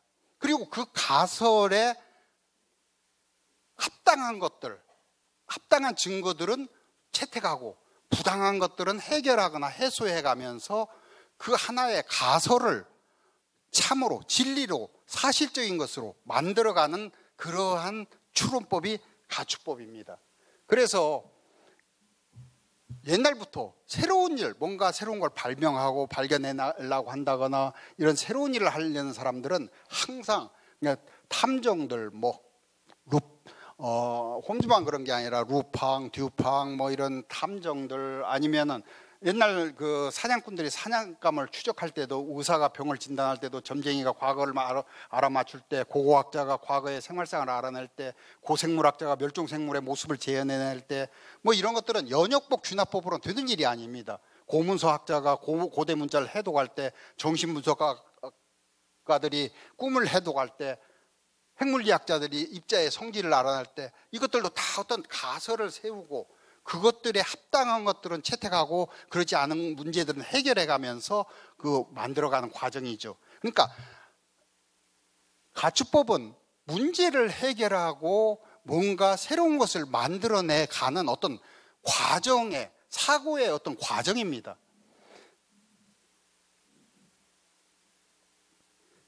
지난해 제가 삼성 계열사 말씀만 드리면 여러분들도 잘 아는 어떤 삼성 계열사에 가서 같은 강연을 할 때 그 전에 이제 거기 대표이사님이 저한테 한번 식사하자 연락이 와서 갔더니 식사를 하면서 내가 당신 책을 봤는데 거기에 가추법이라는 것이 나한테 너무 좋았다. 우리 회사에 와서 거기를 중점적으로 좀 얘기해줘라 해가지고 한 번은 한 100명, 한 30명 이렇게 모인 이사진들 있는 데서 하고 나머지는 한 300명, 지금 이 정도 규모의 강당에서 팀장 이상 분들을 그 상대로 그 강연을 한 적이 있는데요. 이분은 어디 뭐 자기 밑에 있는 사람들처럼 해외 어떤 그 유명 대학을 나온 분도 아닙니다. 한양공대 나오신 분이에요. 근데 삼성에 들어갈 때 첫 신입사원으로 들어갔을 때 자기가 어떤 목표를 세웠다는 것입니다. 여기 보면 목표, 어떤 문제, 어떤 목표를 세웠다는 거예요. 삼성의 CEO가 나는 되겠다라는 그런 목표를 세웠다는 거예요. 그리고 이 목표를 달성하려면은 어떻게 하면 될 것이다라는 그런 가설을 자기가 만들었다는 거예요. 그리고 이 가설이 옳다면은, 그렇다면은 내가 어떻게 하면은 점점 내 꿈에 가까워질 거다라고 생각했는데, 그렇게 했더니 점점 좋은 반응이 나타난다든지 이런 예측하는 어떤 일이 일어나야 한다. 그 다음에 그 긍정적인 것들은, 좋은 반응이 일어나는 것들은 자꾸 자기가 수용하고, 그리고 자기 목표에서 그 부정적인 것이 일어나는 것은 자꾸 제거해가면서 살았더니 한 30년 살았더니 삼성의 CEO가 되어 있더라. 그런 얘기를 하시더라고요. 그래서 나는 이 젊은이들이 이런 가설연역법이라고도 합니다. 가축법을. 가축법적으로 이렇게 살았으면 좋겠다. 그래서 이런 내용을 가지고 자기가 연세대학교 가서 강연한 적도 있다. 그런 말씀을 하시면서 와서 좀 얘기를 해달라. 그런데 제가 여기 들어놓은 예는 이렇습니다. 라이트 형제라는 사람 비행기 발명했죠. 1930년대쯤인데 이때쯤 되면 자동차 증기기관 다 나와서 기차 다니고 자동차 포드에서 나온 자동차 다 다닐 때입니다. 모든 과학자 발명가들의 관심사가 비행기에 있었어요. 그런데 그때 당시 사람들이 엔진을 아무래도 자동차보다는 가볍고 강력하게 해야겠지 해서 가볍고 강력한 엔진을 개발하는데 총력을 기울였습니다. 그랬는데 다 실패하는 거예요. 라이트 형제는 공부도 제대로 못한 사람이고 미국 어느 시골 마을에서 그 자전거도 팔고 자전거를 수리하고 하는 그러한 일로 사는 그 사람들이었는데, 이 사람들이 가설을 하나 세운 거예요. 엔진 때문에 비행기가 뜰 수 있는 게 아니라 날개 때문에, 새들을 봐라, 날개 때문에 뜬다고 하면은 어떨까? 이런 생각을 하고 자기 자전차방 그 가게 뒤에다가 바람 터널이라는 걸 만들었어요. 한 2m 되고 또 이렇게 길이도 2m, 앞뒤가 터진 나무통을 만들어 가지고 앞에서 모터를 돌려 가지고 강력한 바람을 그 안에 불어넣게 하고 여러 가지 날개 모양을 이 안에 집어넣어서 뜨는 것과 가라앉는 것을 계속 실험한 거예요. 그래 가지고 결국에는 최초의 비행기를 1932년인가요? 크리스마스 즈음에 날리게 됐죠. 이런 식으로 이게 새로운 것을, 그러니까 제가 말씀드린 아까 연역법이나 귀납법은요, 가능한 것의 가능성을 찾는, 무슨 얘기냐? 모든 인간은 죽는다. 소크라테스는 인간이다. 소크라테스는 죽는다. 이거 한번 보세요. 모든 인간은 죽는다라는 전제 안에 소크라테스는 죽는다는 결론이 이미 들어가 있는 거예요. 그러니까 가능한 것의 가능성을 찾는, 귀납법은 어떻습니까? 누구는 부지런하다, 누구는 부지런하다 해놓고 나중에 누구는 모든 한국 사람은 부지런하다. 이미 누구 부지런하다는 말 안에, 그 전제 안에 이미 한국 사람이 부지런하다는 게 이미 들어있는 거예요. 이 삼성 CEO 이분이 저한테 한 얘기가, 자기는 자기 직원들이 개인적으로도 이렇게 꿈을 가지고 자기의 어떤 목표를 세워 살길 바라지만은 업무를 할 때 연역법적, 그러니까 주어진 대전제, 모든 인간은 죽는다에 소크라테스는 죽는다 이끌어내는 식으로, 이런 식으로 얘기하지 말고, 또 귀납법적, 발품 팔아가지고 열심히 돌아다니면서 이거저거 알아보고 그래가지고 결국 철수는 부지런하다, 영희는 부지런하다 해서 한국 사람 부지런하다. 조금 낫지만 이런 식으로 일하지 말고 이렇게 불가능한 것의 가능성, 불가능한 목표, 불가능한 문제를 해결하는 식으로. 그 방법은 이겁니다. 어떤 가설을 세우고 그것의 긍정적인 것은 자꾸 채용하고 부정적인 문제들은 해결해 나가면서 하면은 결국에는 남들이 불가능하다는 발견할 수 있고, CEO라는 사람들 뭐 하는 사람들이에요? 평사원은 가능한 것들만 하지만은 CEO는 늘 불가능한 목표를 세우고 거기 도전하고 그걸 뛰어넘어야 하는 사람 아닙니까? 이런 사람들의 사고 방법, 발명가, 무슨 과학자, 그리고 CEO들의 사고 방법이 바로 이 과추법입니다. 이거요, 학교에서도 안 가르쳐주고 아무 데도 안 나와 있습니다. 제 책에 나와 있어요. 보셔야 하는데, 제가 하나 방법을 알려드리면, 가추법을 훈련하는 가장 좋은 그리고 쉬운 방법 중에 하나가 탐정소설 읽는 것입니다. 여러분들 아까 제가 집에 가실 때 뭐 사라고 했어요? 시집. 근데 이번에는 시집 사고 그 다른 콘에 가서 탐정소설 하나 사야 합니다. 곧 아이들 이제 2학기 이제 여름방학 끝났습니다. 겨울방학 돌아오기 전에 홈즈 시리즈, 우리나라의 민음사에서 이렇게 조그마한 문고판으로 해서 세트 딱 27,000원인가 나와 있어요. 이 안에 홈즈 탐정소설 다 들어있어요. 트루치라는 그 사회학자가 그걸 전부 연구해 보니까, 그러니까 홈즈 시리즈만 그런 게 아니고 모든 이 탐정소설에는 이런 대목이 꼭 있기 마련입니다. 셜록 홈즈에는 왓슨이 있고, 루팡에게는 무슨 경감이 있고, 어떻든 좀 엉성한, 덜 똑똑한 그러한 조수나 어떤 경관 이런 사람들이 꼭 등장합니다. 그리고 홈즈나 탐정들이 뭘 해결을 해놓으면은 그거 어떻게 알았어? 이렇게 물어보는 대목이 꼭 있어요. 그러면 이제 쫙 설명을 합니다. 아까 왓슨이 그래 나 우체국에서 전부 붙이고 왔는데 어떻게 알았어? 했을 때 설명했던 게 독자들이 좋아하거든요. 그래서 그런 부분들이 있는데 홈즈 시리즈에만 트루치라는 사회학자가 조사해 보니까 217관데나 그런 데가 있어요. 이런 걸 읽으면서 아이들은 흥미를 느끼지만은 그걸 통해서 바로 과학자, 발명가, CEO 무슨 이런 창의적인 사람들이 불가능한 것의 가능성을 찾는 그러한 훈련을 자기도 모르게 하게 된다는 거예요. 가축법을 익히게 된, 가축법적인 사고를 할 수 있는 뉴런, 뇌신경망이 여러분들과 여러분들의 아이들의 머리에 형성된다는 것입니다. 27,000원. 아끼지 마시기 바랍니다. 여러분, 탐정소설은 어른들도 재밌잖아요. 여러분들도 사셔서 틈틈이 읽으세요. 읽으시면은 여러분들의 나이하고 관계없이 여러분들이 창의적으로 생각하고 목표를 달성할 수 있고 불가능한 것을 가능하게 하고 하는 그런 뉴런들이 생겨나고 해서 주변 사람들로부터 뇌생남, 뇌생녀 이런 얘기 듣는 건 보너스로 오는 것입니다. 시간이 없기 때문에 할 얘기가 많지만 그냥 넘어갑니다. 그 다음에 문장인데요. 문장하면 여러분들 말이나 이런 글에 들어있는 서술문 이 정도 생각하시는데 그렇지 않습니다.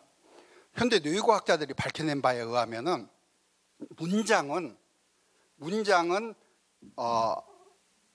우리의 뇌가 자연과 사물의 이치에 합당하게끔 만들어주는 어떤 그러한, 그러니까 세팅하는, 우리의 뇌를 그렇게 세팅하는, 그렇게 구성하는 어떤 요소라는 것입니다.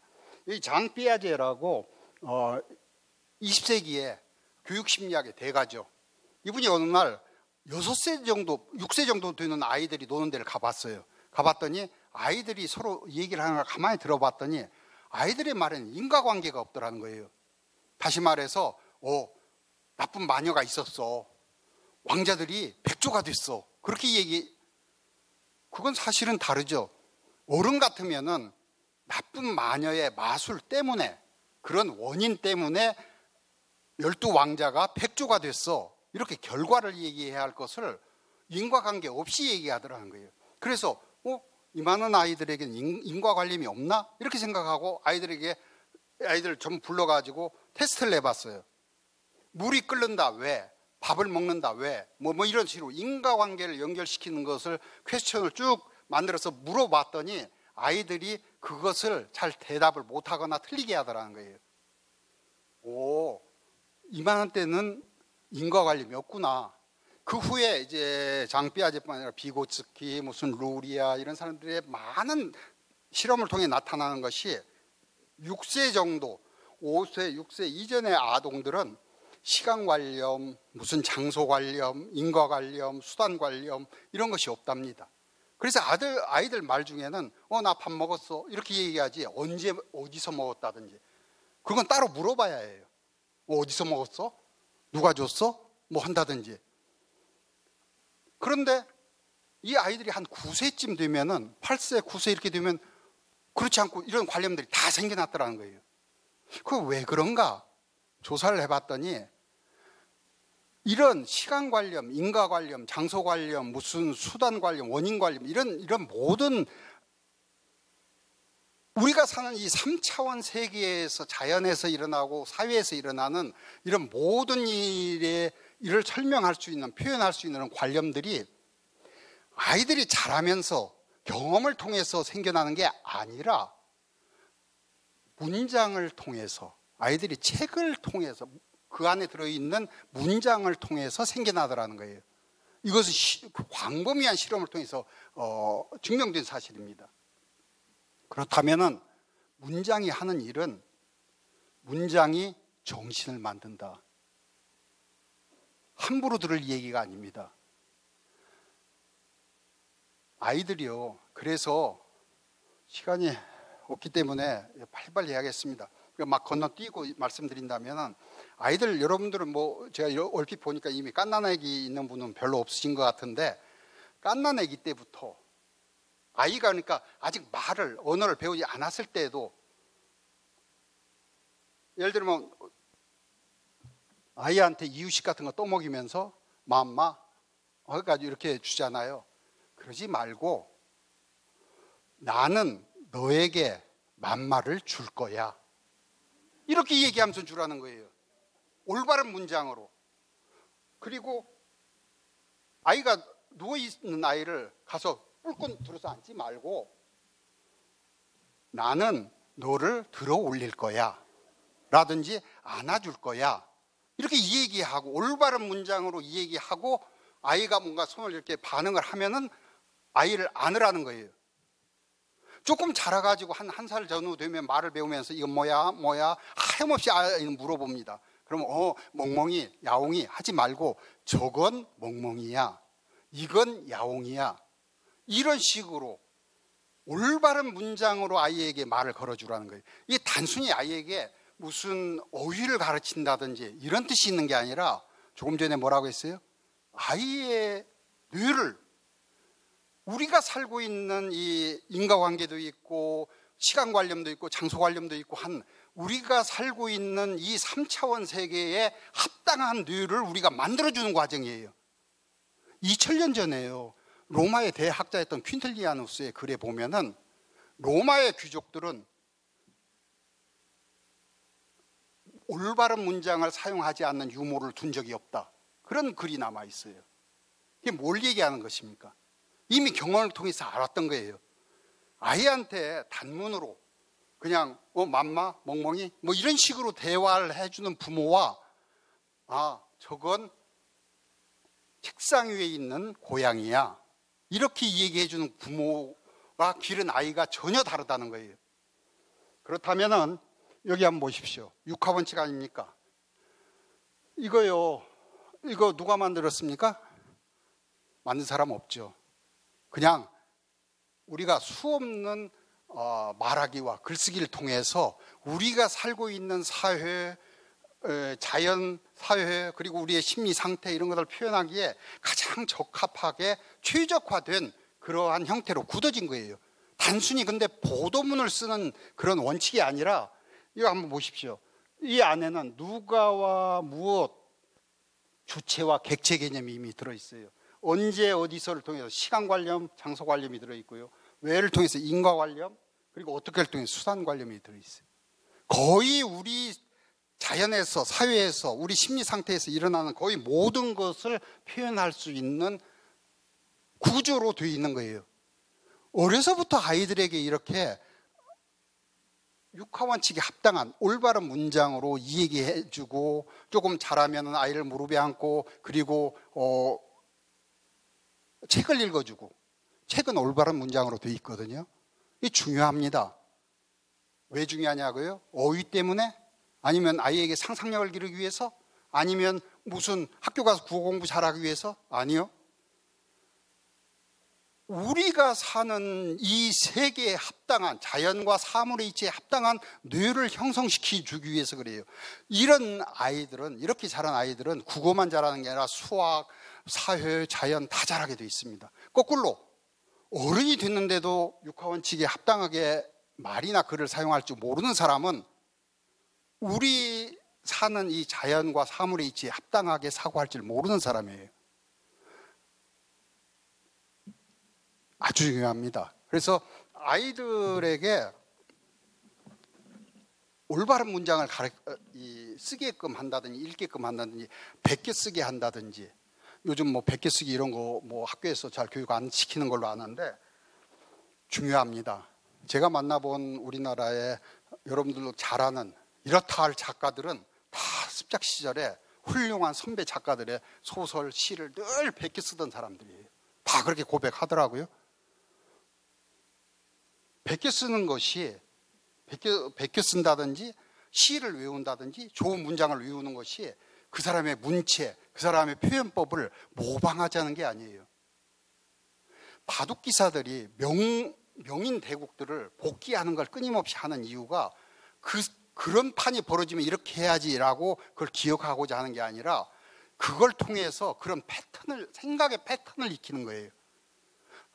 동양화 배우는 사람들이, 동양 화가들이 스승의 뛰어난 그림을 놓고 그 위에 화선지를 덮고 모사를 한다든지 작곡가가 되려는 사람들이 훌륭한 명작들의 악보를 계속 복기한다든지 복사한다든지 요한 세바스찬 바하가 그 좋은 예죠. 이 사람 돈이 없어가 젊었을 때 돈이 없어가지고 형 악보들 이만큼 빌려다가 밤에 베끼느라고 시력이 나빠졌다고 하는데 그런 일을 통해서 그 형의 악보는 바하가 현대음악의 아버지이기 때문에 근대음악의 아버지이기 때문에 클래식 음악의 아버지이기 때문에 자기부터 나온 새로운 그런 음악을 베낀 게 아니라 그 이전에 그레고리안 찬트라든지 뭐 이런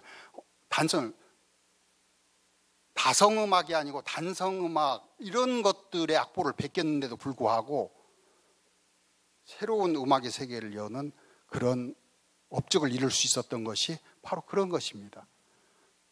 때문에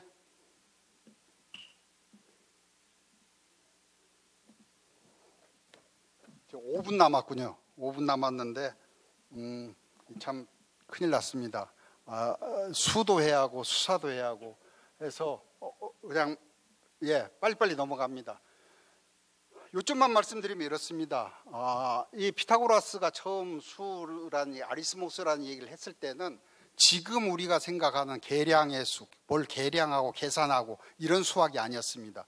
이 우주의 원리라든지 자연의 형태라든지 이런 어떤 이미지, 패턴들을 음악도 이 사람한테는 수로 전부 패턴화되지 않았습니까?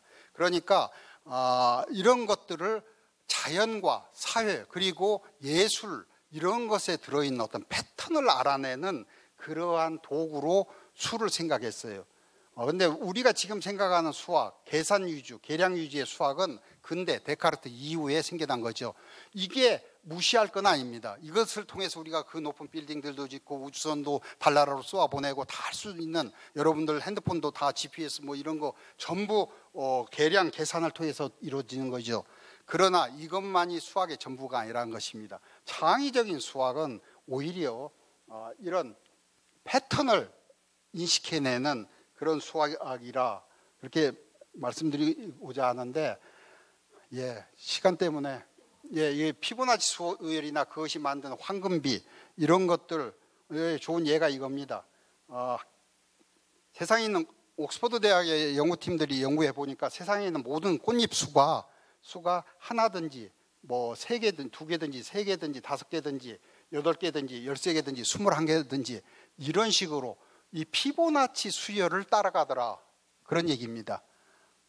무슨 얘기? 이 피보나치 수열이라는 것이 이 13세기에 이탈리아 수학자 피보나치가 그냥 퀴즈 문제로 만들어서 만든 수열인데, 이게 보면은 앞에 두 자리를 합하면 뒤가 하나가 나옵니다. 이렇게 항상 0, 1 하면 1이 나오고 1, 2 하면 3이 나오고 3, 2, 3 하면 5가 나오고 3 하면 8이 나오고 이런 식의 수열인데, 이 그냥 흥미 삼아서 만들었던 이 수열이 자연의 꽃잎, 무슨 앵무족의 나선형 앵무족의 나선형 모양, 무슨 뭐 자연의 곳곳에 저희도 동영상을 하나 담아왔는데 시간 때문에 볼 수는 없습니다. 근데 파르테논 신전 또는 무슨 이게 남성으로서 그렇게 뵙니까? 여성 여러분들, 남성 육체로는 가장 아름답게 창조됐던 벨베데레의 아폴론입니다. 그 여기 여성 밀로의 비너스도 있죠. 이것들 보면 다 이 피보나치 수열을 앞수로 뒷수를 나눈 그런, 뒤로 갈수록 이 황금 비율에 맞아 떨어지는데 이 황금 비율에 맞게끔 되어 있답니다. 그뿐만 아니라 거의 모든 회화, 뭐 고대 레오나르도 다빈치부터 시작해가지고 고대 이런 조각품만 그런 게 아니라 회화로 레오나르도 다빈치에서 여기 몬드리안, 뭐 쉐라 이런 사람이 이르는 현대 작품들까지 찾아보면 다 황금 비율이 들어있다는 거예요. 심지어 애플 로고에도 그렇답니다. 그래서 이 사람 아직 살아있어요. 그래서 찾아가서 물어봤어요. 당신, 제가 물어본 건 아니고 이 다른 사람이 물어봤더니 당신 황금 비율대로 이걸 만들었냐? 이렇게 물어보니까 아니다, 이렇게 얘기하더라는 거예요. 난 그런 생각 없이 이걸 그렸는데, 근데 이거 찾아보면 황금 비율대로 돼 있거든요. 그럼 여기가 중요한 것입니다. 그 사람이 파르테논 신전을 지을 때, 벨베데레 아폴론을 만들 때, 밀로의 비너스를 만들 때, 아니면 벨라 바르톡이 음악을 만들 때, 쇼팽이 전주곡을 만들 때, 모차르트가 피아노 소나타를 만들 때 황금 비율을 생각하고 했다는 게 아니라 거꾸로 우리가 생각하는, 우리가 아름다움을 느낄 수 있는 거의 모든 거에는 황금 비율이 들어있더라는 거예요. 찾아보면 뭐냐? 우리가 이런 수학, 어떤 형태와 패턴과 이미지를 찾아내는 이런 수학을 해야만 우리가 자연을, 사회를, 그리고 예술을 정확히 파악할 수도 있고 또 재창조할 수도 있고 이렇게 된다는 거예요. 요즘 일각에서 이런 수학을 교육에 넣자 이런 움직임이 일어나고 있는 것을 상당히 다행스럽게 생각하는데요. 어떻든 시간상 수는 넘어갑니다. 마지막으로 어찌 보면 여러분들에게 가장 필요한 수사라는 게 뭐 다른 거 아닙니다. 수사법, 우리가 흔히 그냥 알고 있는 수사법이 수사입니다. 왜 수사가 필요하냐? 이제 권위의 시대가 갔기 때문에 그렇습니다. 설득의 시대입니다. 그래서 예를 들면 이렇습니다. TV 토론에서 프로그램 시청자들, 유권자를 설득하지 못하는 후보는 낙선하기 마련입니다. 고객을 설득하지 못하는 상인은 물건을 팔 수 없죠. 면접에서 시험관을 설득하지 못하는 수험생은 취직이 안 됩니다. 집안에서도 마찬가지입니다. 가족을 옛날에는 가만히 집에 앉아서 야 저기 재떨이 가져와, 뭐 밥 가져와 하던 시절이 있었습니다. 제가 어렸을 때마다 우리 선생님은 그렇게 했는데 지금은 그렇게 하다가는 큰일 납니다. 쫓겨납니다. 아이들, 심지어는 배우자뿐만 아니라 아이들에게도 설득할 수 없는 것은 움직일 수가 없습니다. 여러분들이 공무원들이기 때문에 일반인에 대한 태도도 그러리라 저는 이렇게 생각하는데요. 결국 우리는 이제 이 페리클레스가 파르테논 신전 앞에서 이 사람들을 설득하는 장면인데, 우리 하나하나가 이제 이런 처지에 와 있다는 것입니다. 그래서 설득의 방법에 대해서 뭐 제가 설명을 드려야 하는데, 제 책 사보세요. 좋습니다. 그리고 싸거든요. 제가 말씀드리고 싶은 것은, 좋아, 이런 내용은 책에서 확인하시도록 하고, 그러면 수사를 익힐 수 있는 방법이 뭐냐? 저는요, 여러분들 공무원들이니까 꼭 한 말씀 드리고 싶은 것이, 교육 공무원도 계시지 안 계신지 모르겠습니다만은, 정규 교육 과정에, 중고등학교 아니면 뭐 대학이라도 정규 교육 과정에 수사학을 넣어야 합니다. 근대 교육이 시작하면서 논리학으로 대체되고, 오늘날에 논리학도 교육하지 않고 수사학도 않는데요. 수사학은요, 철학 얼마 됐습니까? 경영학 얼마 됐어요? 경제학 한 200~300년? 아담 스미스부터 시작해서 경영학 한 100 몇십 년, 200년? 철학 2500년 됐어요. 근데요, 수사학은 2800년 된 학문이에요. 중세까지만 해도 수사학이 가장 중요한 학문 중에 하나였어요. 엄청난 비법들이, 설득의 비법들이, 말하기의 비법들, 글쓰기의 비법들이 여기 다 2800년 동안 수없는 시행착오를 거쳐서 검증된 비법들이 들어있어요. 여러분들 오늘날 서점에 가면 무슨 말하는 법, 글 쓰는 법에 대한 책들이 이만큼 매일 쏟아져 나옵니다. 무슨 대통령의 대화법, 대통령의 뭐 무슨 법, 이런 것도 나오고 있죠. 다 검증되지 않은 거예요. 수사학에 들어있는 것들은 수천 년에 걸쳐서 수많은 인간들에서 검증된 방법들이에요. 때문에 정규 교육 과정에 넣어야 합니다. 왜? 이제는 설득의 시대고 민주화 시대고 그리고 포스트 모던 시대이기 때문에 권위적으로 되는 일은 아무것도 없어요. 수사학을 관심을 가지고 여러분들 익히셔야 하는데, 그 중에 제가 한 가지만 오늘 이 자리에서 말씀드리고 싶은 것은, 수사학을 익히기에 가장 좋은 방법이, 서점에 가면요 영어 코너에 있어요. 뭔거니 대통령들의 연설문들을 모아놓은 거. 그게 영어 코너에 가면은 저 에브라함 링컨부터 뭐 케네디의 베를린 연설, 에브라함 링컨의 게티스버그 연설, 뭐 무슨 여기 그 마틴 루터 킹의 뭐 I have a dream 같은 거, 오바마 대통령은요 이제 퇴임한다고 해서 뭐 여기저기 가서 창피당하고 다니던데, 이 사람 하버드 법대에서 신문 편집장도 지냈던 사람이에요. 수사학의 달인입니다. 이 사람 연설문은 여러 권으로 나와 있어요.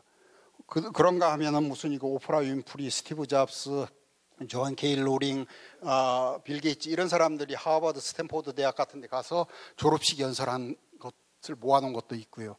가면은 영문이 나와 있고 한글 번역이 있고 뒤에는 CD가 들어있고 이런데요, 한 15,000원? 이렇게 팝니다. 이거요, 대통령 연설문들 이런 것들 우습게 생각하시지 마십시오. 여러분들 자녀들 중에 론술학원 다니고 뭐 글쓰기 이런 훈련 받고 하는 학생들이 분명히 있을 텐데, 저를 포함해서 저도 뭐 한 단행본 한 20권쯤 내면서 무슨 인문학의 연금술사, 무슨 뭐 한국의 음베르트 했고, 그런 칭호들도 붙여준 사람들이 있어서 달고 다닙니다만은, 저를 포함해서 우리나라의 어떤 논술 학원의 선생들, 어떤 작가들도 여기에 나오는 글 못 써요.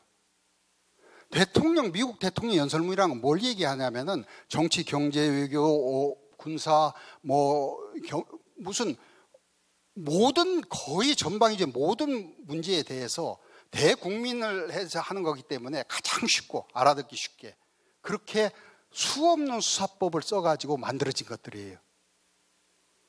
당대 최고의 문장가들이 써가지고 대통령이 약간 손목이 나겠죠. 그렇게 해서 만들어진, 그것들 중에서도 가장 뛰어난 것들만 남아있는 것들이 책으로 묶어져 나온 거예요.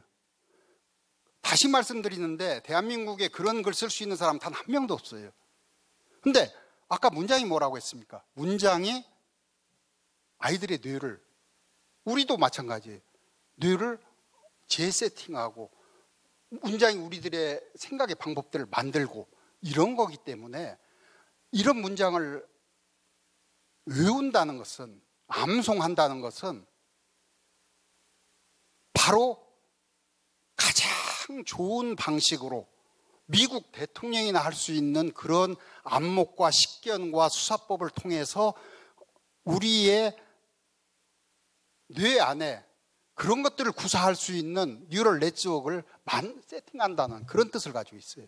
아이들에게 그런 능력을 길러준다는 그런 의미를 가지고 있어요. 마지막으로 제가 제 딸 얘기 하나 더 하면은, 이 아이 뮤지컬 한다고 공부도 않고 그런다고 했죠. 그런데 우여곡절 끝에 미국에 유학 갔습니다. 가가지고 커뮤니케이션을 미국의 상당히 좋은 학교에서 했는데,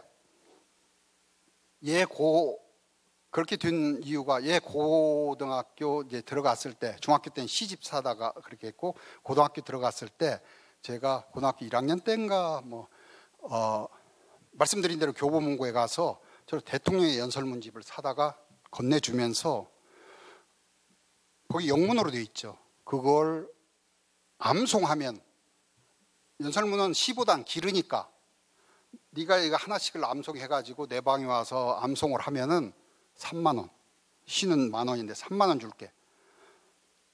아이가 왜 돈이 필요하다고요? 뮤지컬 구경 다니려니까 필요해요. 그래서 정말 많이 외웠어요. 연설문 한 100개 넘어 외웠을 거예요.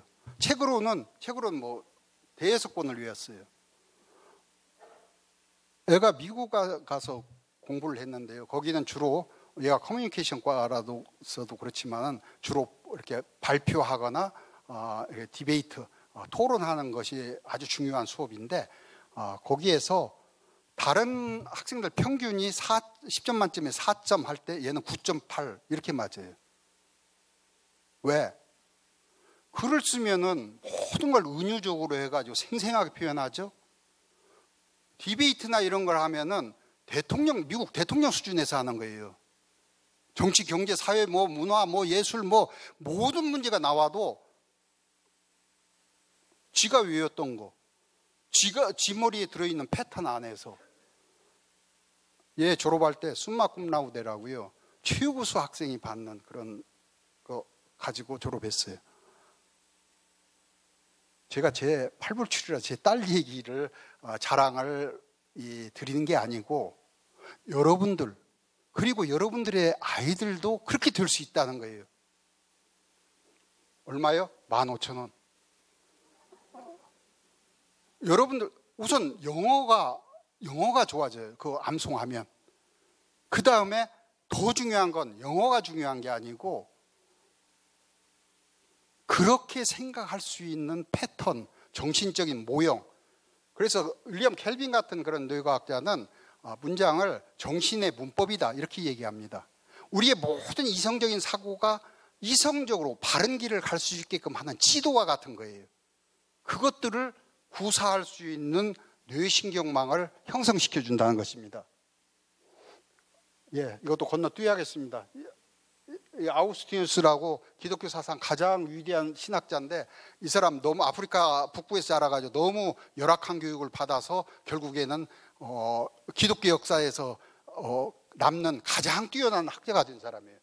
너무 열악한 교육이란 게 뭐였는 거니, 학교 가면 아무것도 안 가르치는 거예요. 그리고 당시에 라틴어 고전들, 베르길리우스님 이런 사람들이 있어요. 라틴어 고전만 죽으라고 여기게끔, 못하면 막 때리고 그래가지고 자기 도망 다니고 하는 얘기가 고백록에도 있는데, 그것 때문에 이 사람이 뛰어난 라틴 문장을 오래서 암기했기 때문에 이 사람 무식해가지고 당시의 철학, 자연과학 무슨 아무것도 못 배워요. 당시 학자들이 쓰는 공용어는 그리스어였는데 이 사람 죽을 때까지 그리스어도 몰랐어요. 그런데도 가장 뛰어난 학자가 됐죠. 뭐 때문에? 좋은 문장들을 암송했기 때문에 그런데요. 자, 정리하겠습니다. 제가 너무 시간 없어서 너무 건너뛰고 말씀드려서 여러분들에게 잘 전해졌을까는 걱정스럽습니다만은 이 5가지 생각의 도구들, 다시 말해서 은유는 표현력을 강하게 하고 창의적인 뇌를, 아까 브릭 율프슨이 얘기하는 새로운 아이디어 개념을 만들어내는 일을 은유가 합니다. 원리요, 발명과 발견을 위한 뇌, 불가능한 것의 가능성을 이루게 하는 뇌를 만들어줘요. 문장, 자연과 사물의 이치에 합당한 뇌신경망을 만들게 합니다. 수, 자연, 사회, 예술의 질서를 부여하는 그런 패턴을 만들어내는 그런 브릭 율프슨이 얘기한 큰 틀에서 패턴 인식하기, 그리고 수사, 상대를 설득할 수 있는 뇌신경망, 복잡한 의사소통이 가능하게 하는 이런 것을 만들게 합니다. 여러분들 이런 것들을 통해서 사람들이 생각이 달라지고, 생각이 달라지면 성과가 달라지고, 성과가 달라지면 인생이 달라집니다. 여러분들에게, 그리고 여러분들의 아이들에게 제4차 산업혁명 시대를 맞이해서 이런 일들이 일어나기를 기원합니다. 예, 감사합니다. 아이고.